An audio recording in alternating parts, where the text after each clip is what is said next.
Okay, dahil may lakad tayo ngayon, so magba-vlog muna tayo tungkol dun sa PBB, no, yung kay Inigo, yung paggamit ng code.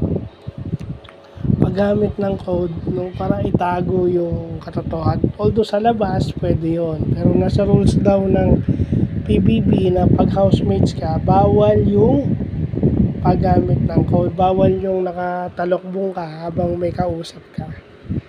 Diba?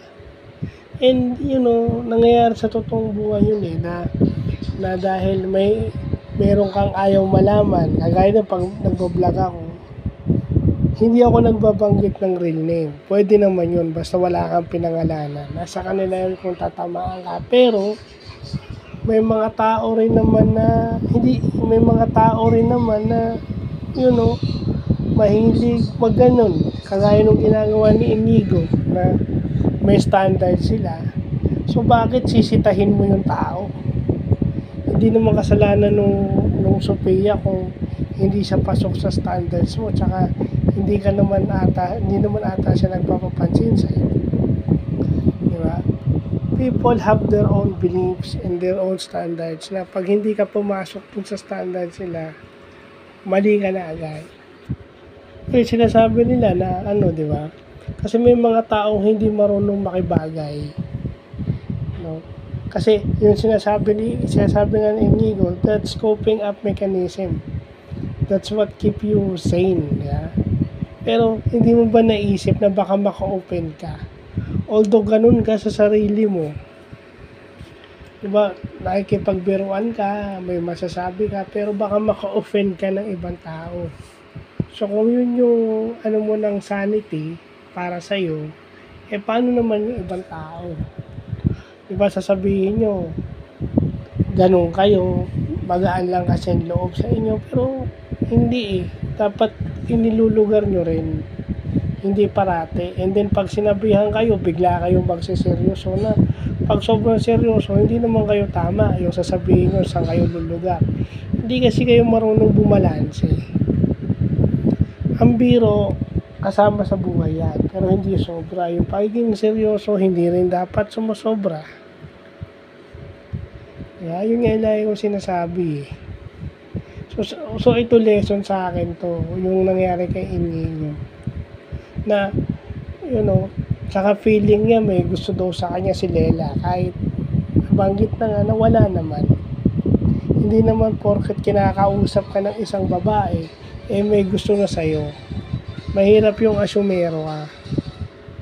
Yung lagi niyong sinasabi na ganyan. Diba? Kahit yun ang standard sa ating mga Pilipino na porket ganito, nandun yung sense of respect, but in a wrong way, na kahit mali na kayo, hindi kayo pwede i-call out.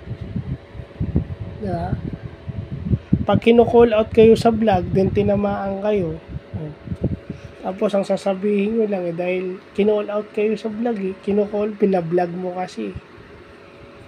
Well, kaya ako nagbo-vlog para i-address yung problema. Ngayon kung tamaan kayo, it's sa inyo yun. Diba? Hindi ko naman kasalanan kung diba? Buti nga kino-call out kayo kaysa sa hindi. Tsaka ang problema dapat ina-address by calling out certain people. I-address yon by sabihin doon sa tao na may problema ka. Kasi yung iba, yung iba kasi hindi rin marunong umintindi. Na nasanay sila doon sa porket may distinction na ganito, may label, hindi pwede.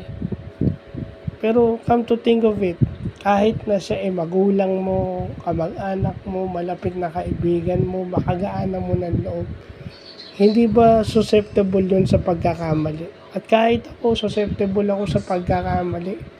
Kaya hindi ako nagmamalinis.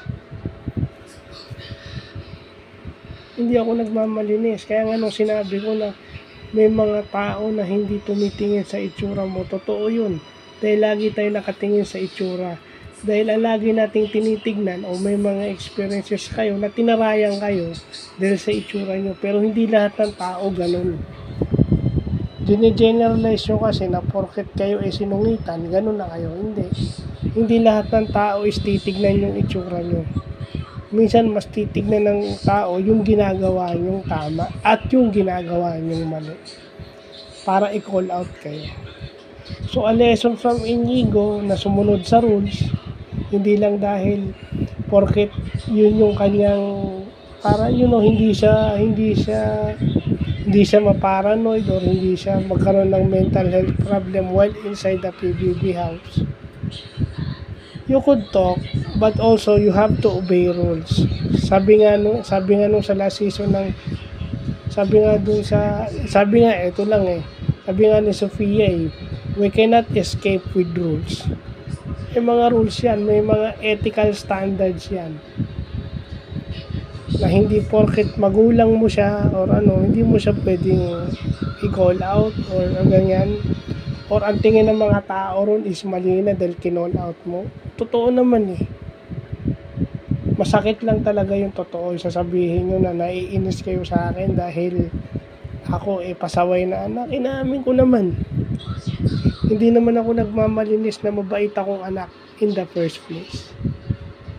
Sinasabi ko nga na baka mapunta na ako sa impyerno dahil doon.